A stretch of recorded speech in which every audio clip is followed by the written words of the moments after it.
Kambiyo. Mana jam he ngam to ai re yaar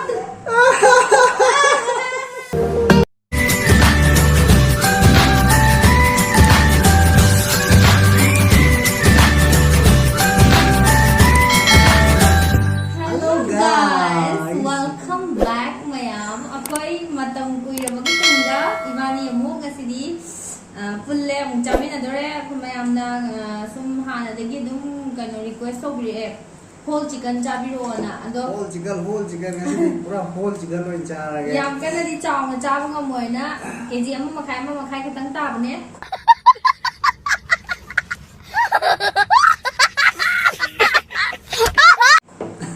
ado ibani je kan sina gravy sile re mai ju gravy sile yongchak maru je manga ga chani yak ta sa ba mo du champra sile champra ga diloga chak cha ji bune ba ku je dina chak kitang ma ga lo re ibani ne si adu di akhoi bani cha ba hora ge duga ma'am kamai na tau ge hab do ma'am ni yeng minar je aduga ichar ba gi ma khong an thai chicken leg piece khai do hi kamai khai ge kamai na tin ni yani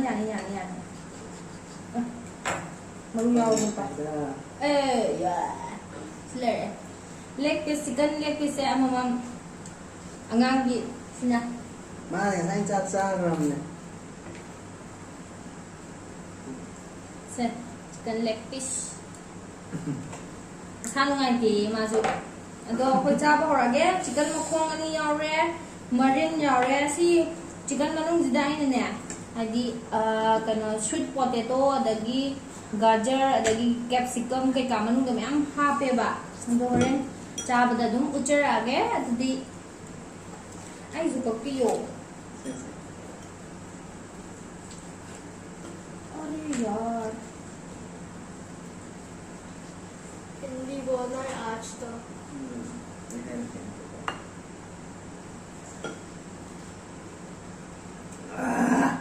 Không có mà lý xả đi xáy em mà anh nó thòng thơ này ngay xí bán phải thơ là kìa Em thì mẹ cha mà hồi ra cái này có mấy tông kia gì ngay xí xáy xả đi xả Thế con nữa Cây luôn từ đi à cái đó tao đi nè xin lỗi chicken leg piece gravy cho lúc kìa xin lỗi gravy ấy kì cha bà hàn với ta là tôi đi cùng mẹ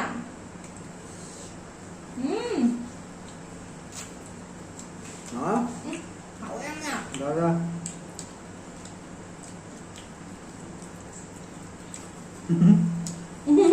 Nóng đi làm này đó Hindi बोलना kimchi cha sẽ Em đi xa rồi tôi mua anh gì kimchi cha kìa cái đó kimchi đâu kìa si reddish kimchi nhé anh xem mà nên si recipe bằng rồi em học cha được cái mèo Quả ngang hay tờ mi dùng em ạ Saiye Kambiyo Saiye Kambiyo Quả ngang hay tờ mẹ em dụ Saiye Kambiyo Cũng ai là hay của cô sai nó sai chứ hơn cũng sai rồi mà không thể xem mấy sai rồi nữa tôi mình đó the boom ma'am thank you very much tôi đeo phải trả lại đậm lắm ma'am nè chicken je whole chicken nam ta chabiro na hai chum yang kang mani na cha ba je ki bani ba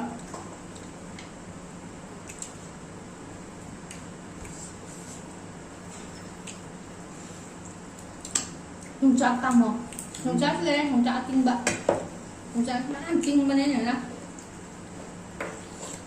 mana han ga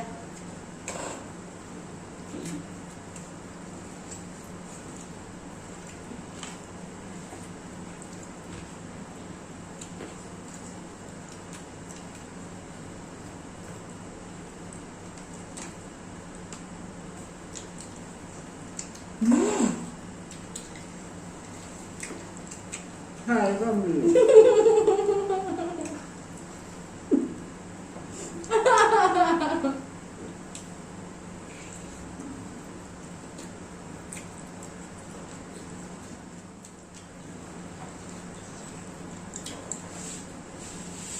คงนะ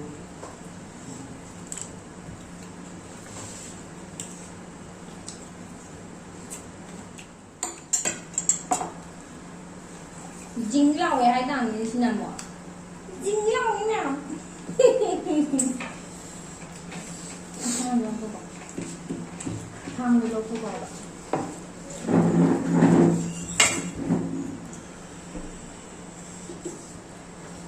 อาลูแมนดีอ่ะ alu adagi sweet potato si sweet potato ni sa ma'am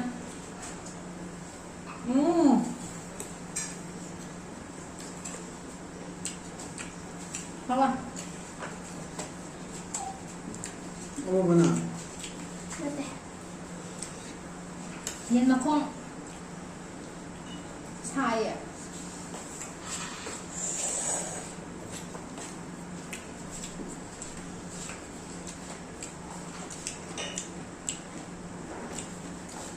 Cheers to get.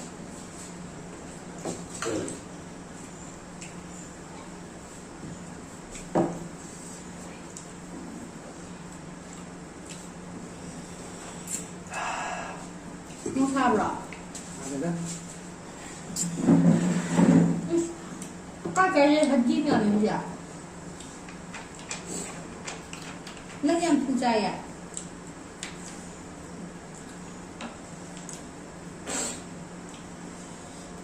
Hàn đuôi với hàn cái này nó phun ra bằng một tàn này.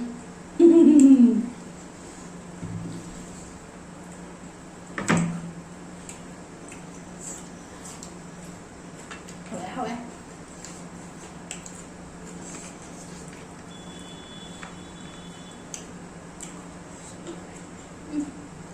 Có tù đấy nữa nè.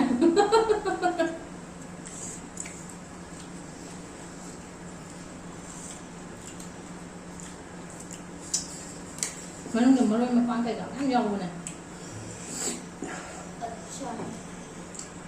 Cái gì cũng đây này.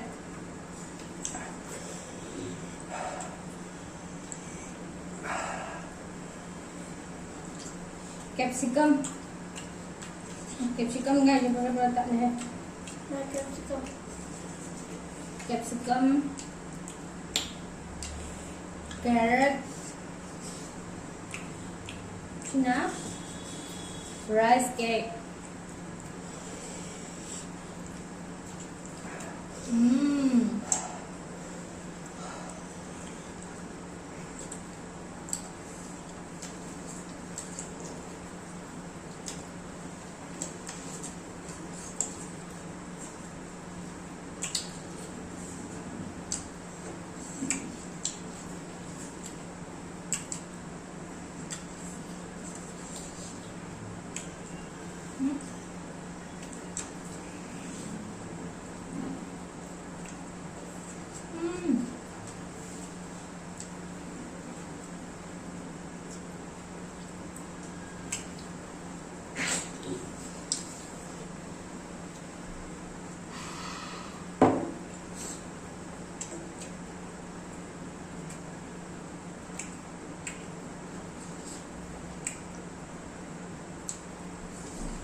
Bà hỏng lắm.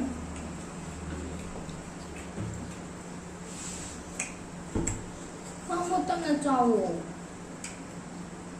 Anh hẳn xa kìa bạn.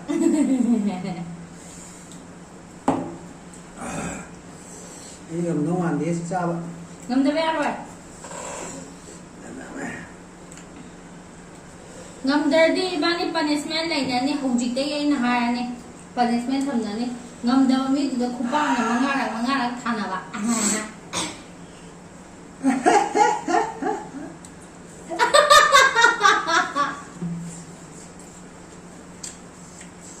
Marin na. Nangi ju marin hakibane.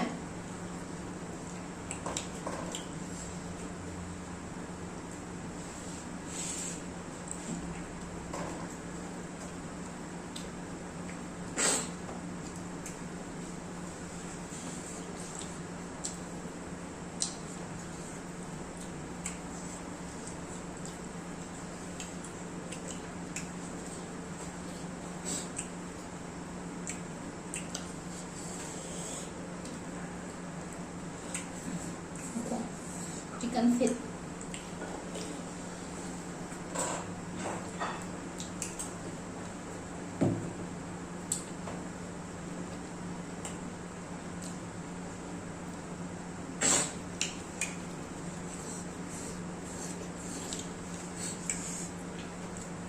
Pirang center de naplang center de akhoi ge hero.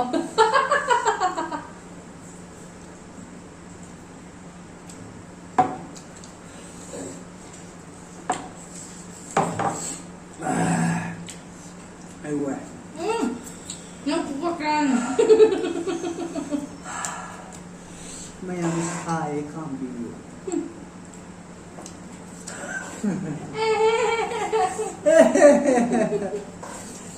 Mak kupai uang aja deh ha.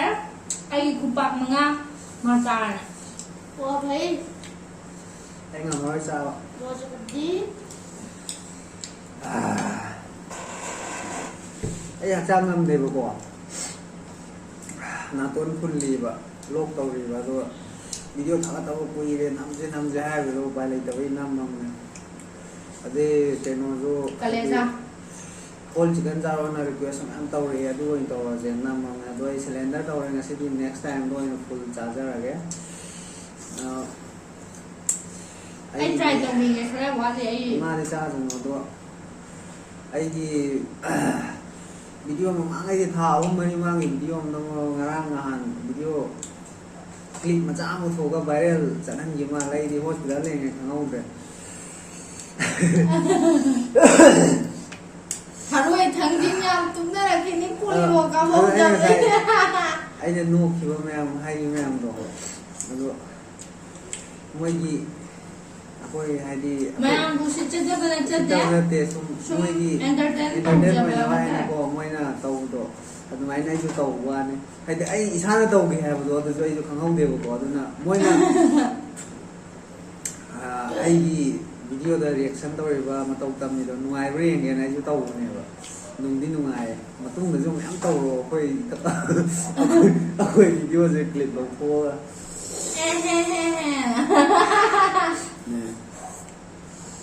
em tàu về khơi video gì ai ngarang giống cái thằng này mà có adu dulu jo adu di nupa tôi mà le adu nupa tôi mà sắc khang nung tàu As adu do akhoi gi kano daga yaw ba akhoi na yang ba ma kapal ma RP kapal hai ba kano ma le to. Adu gi nupa do ne ba. oh adu dulu jo Inga ba ga.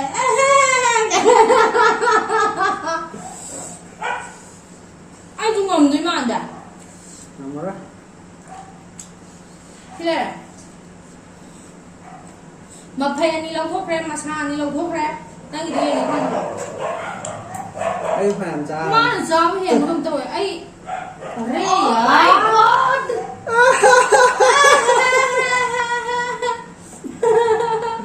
lupa lising view favorite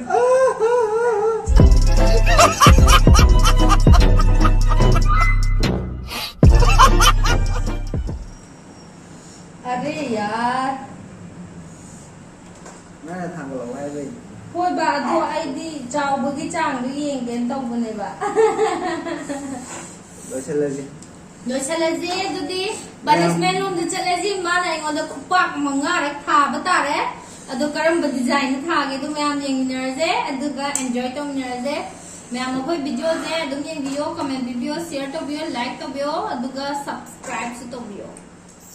तो guys हजिक punishment लोमदा Punishment चंगरे लोमदा चंगे। आई दिको तौरजे हाइबने I na kan mana ne, I na ngam gada na kan mana आई ने तौरजे पनिशमेंट जे तौरजे माने याने punishment Aduh ka I ni hena yang saram je mana yang saram ya I pak nga saram da. मंगा ने point था दोइजे तो आई ने माजे ओ फुबी दबने नुसीदना को फुबी रोइगेदा ना चिन नो इनफुगे ना को तो मा ngasi je Chay. punishment je mana masana ya na tawramina hojik ni kubang mga tharani edu bungona masing counting to mani Ni mana? adu di mayam kubat thawa orage hey nathuna thro thun thu de je masing kirum ko 1. nai ko adu dei thu de ni ko orage cha slom to ye yo Keri. I ni yang kan ne pura pura video lo ya kan I na punga ne. 1. 3.